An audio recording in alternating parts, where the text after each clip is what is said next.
What's up, you guys? Nick here.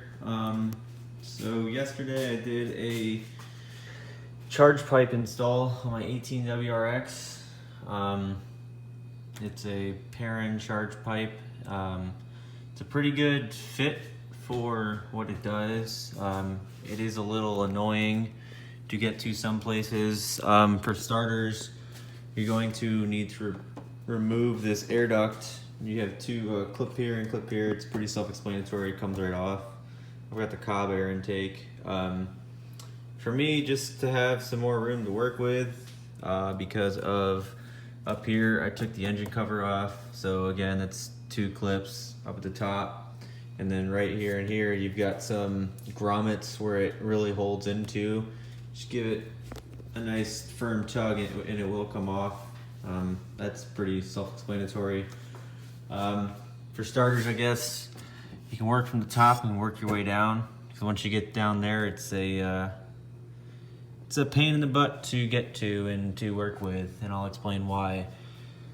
So up here on your old stock charge pipe, it's pretty much the same thing up here. You're just replacing it with this Perrin coupler and two clamps. Down here, it's kind of hard to see. I wish I had everything apart when I was doing this, but I did a time-lapse video of me doing it, so I couldn't really get some video footage of it. This pipe runs all the way. Oh, also, when you remove this air duct, your fan right here, that has to come off as well. It'll provide a lot of extra room for you. It's held in with two bolts right there. There's one there, and then one straight across if you can see it. They are two 12mm bolts, and then that gets it loose for the most part. However, there is an attachment for a wire. It almost looks like this, but it's straight down there. See if I can try and pinpoint it. It's straight right there. It's an electrical component that just connects into it to make it work. That's your third and final piece to get that out. You can wiggle that out, it comes out pretty easy. I will say putting it back in after you get the charge pipe in is a lot tougher, at least for me it was. So it just runs down there. You pretty much have two 12mm bolts that you have to get to for where it mounts to. And I will show you that right now. Give me 1 second. So here's your OEM charge pipe. Looks like this at the top. It's just got one clamp. It had a grommet that I ended up putting away somewhere. It comes off. You use the OEM. There's a gasket that comes off of it, actually at the bottom here, that you replace on the existing one. There's a little gasket that goes inside this little ring here.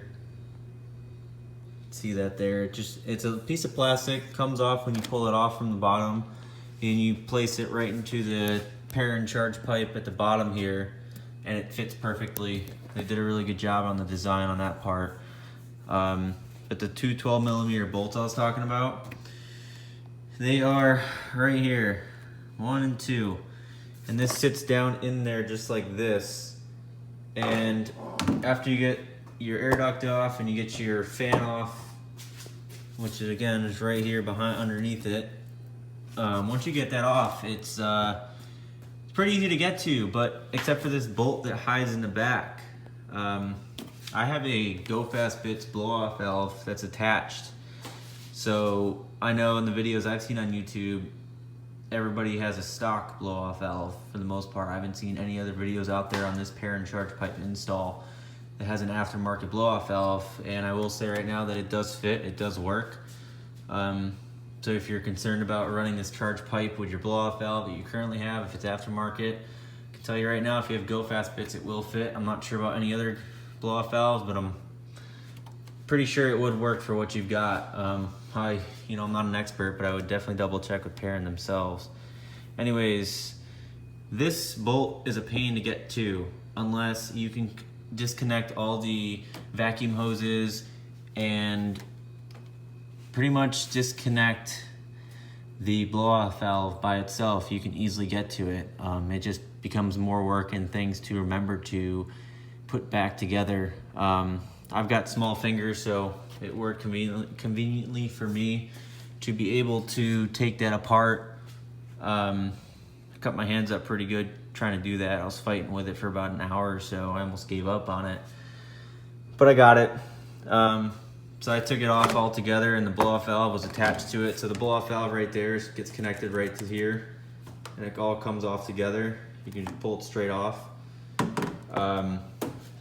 Now Perrin provides you with a coupler for this part right here, that the OEM one, obviously it's all one piece.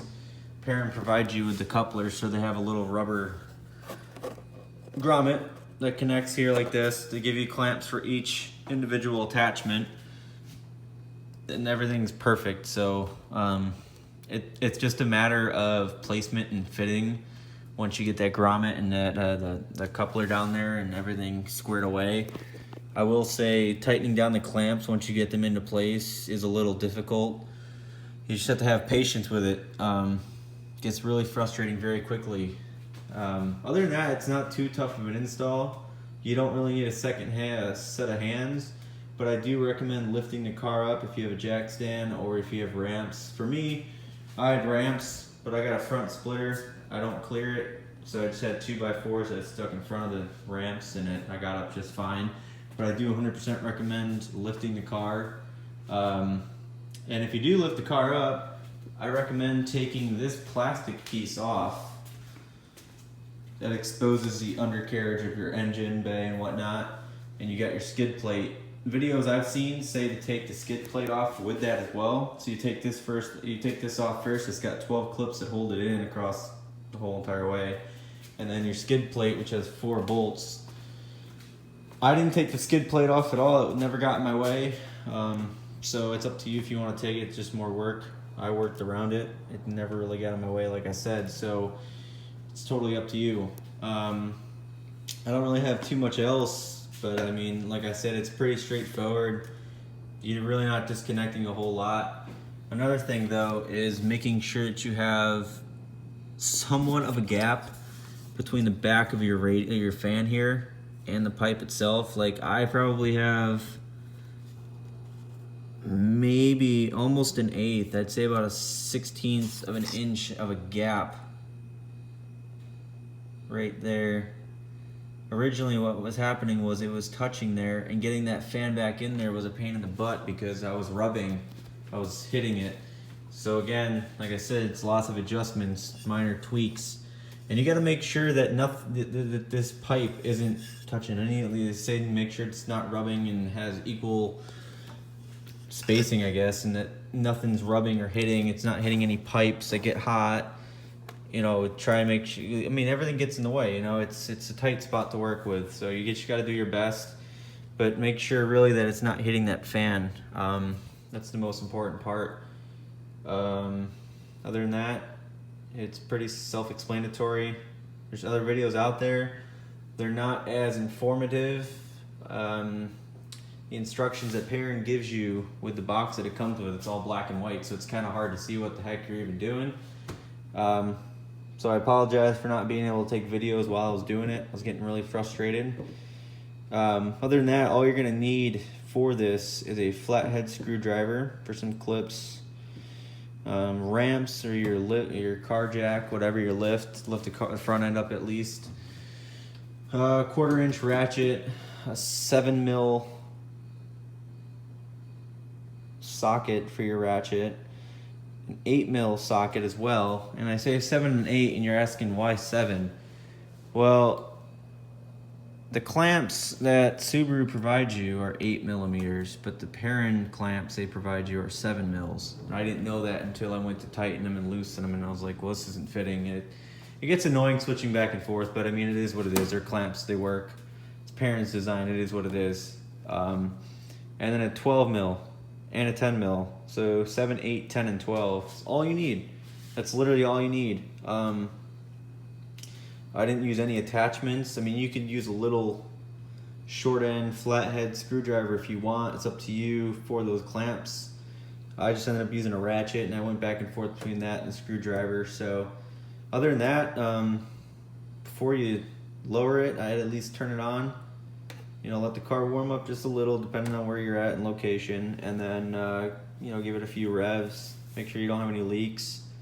I mean, you can avoid your leaks without even testing it by knowing that everything is seated properly and that you have a nice tight hold on your clamps, and you're good to go. So yeah, I haven't really been able to drive it yet for performance wise to see what it does. I just know that it provides efficiency and better airflow for the intercooler. This one is, the OEM one's pretty restrictive when it comes to that. I do know that this little tab here for your OEM one goes right here. It went in this little grommet here. Well, the Perrin one doesn't come with that, so just totally disregard that. It is a pain in the butt to get off when you first take it off. You've got to really tug and pull back and forth. These hoses get in the way as well, so you just got to work around everything and be patient, give it some time. The recommendation time is 60 to 90 minutes. I probably spent 3 to 4 hours. It's the first time I've ever done one, and I did it by myself. Normally I have help with me, but yeah, it's not bad. I'd say in a difficulty rating, I'd say it's about a 6 out of 10. There are much harder things to do out there on these cars, so yeah, if you guys could subscribe, I would appreciate it. Like, comment, ask some questions, whatever. I'll help you guys. I'll walk you through it if you need some help. Appreciate it, guys. Thanks.